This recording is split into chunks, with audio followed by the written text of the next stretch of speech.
தீபாவளினா பளிச்சுன்னு ஞாபகத்துக்கு வர்றது பட்டு, பட்டாசு, பலகாரம். பலகாரம்னா ஞாபகத்துக்கு வர்றது மந்த்ரா கடலை எண்ணெய். அபார ருசி, ஆரோக்கியமான உடல் நலம். தீபாவளி அன்னைக்கு மட்டும் இல்ல, என்னைக்குமே கிச்சன்ல இருக்க வேண்டியது மந்த்ரா கடலை எண்ணெய் தான். Wherever you go, whatever you do, throw a little at it. Omax, Vest and Briefs.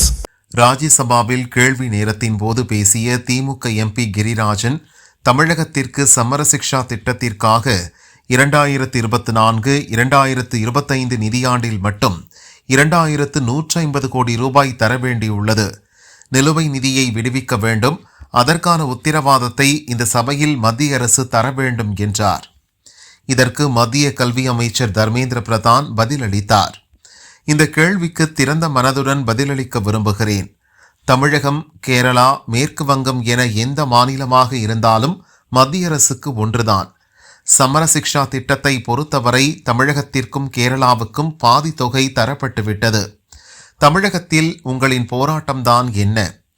கடந்த 2 நாட்களுக்கு முன் சுப்ரீம் கோர்ட் தமிழகத்தில் மட்டும் மத்திய அரசின் கல்வி திட்டங்கள் ஏன் அமல்படுத்தப்படுவதில்லை, குறிப்பாக ஜவஹர், நவோதயா வித்யாலயா பள்ளிகள் ஏன் தமிழகத்தில் திறக்கப்படுவதில்லை என்று கேட்டுள்ளது.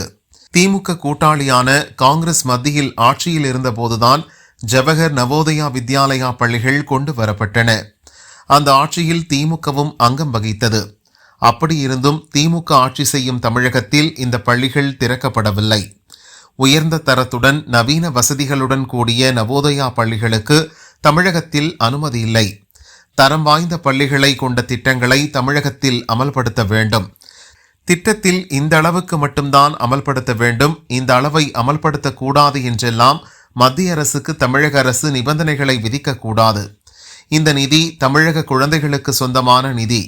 இதை விடுவிப்பதில் பிரதமர் மோடி உறுதியாக உள்ளார். தமிழகத்திற்கு சமர சிக்ஷா திட்ட நிதி விடுவிக்கப்படும். அதற்கு நீங்கள் நாட்டின் கூட்டாட்சி அமைப்பு முறையை மதிக்க வேண்டும்.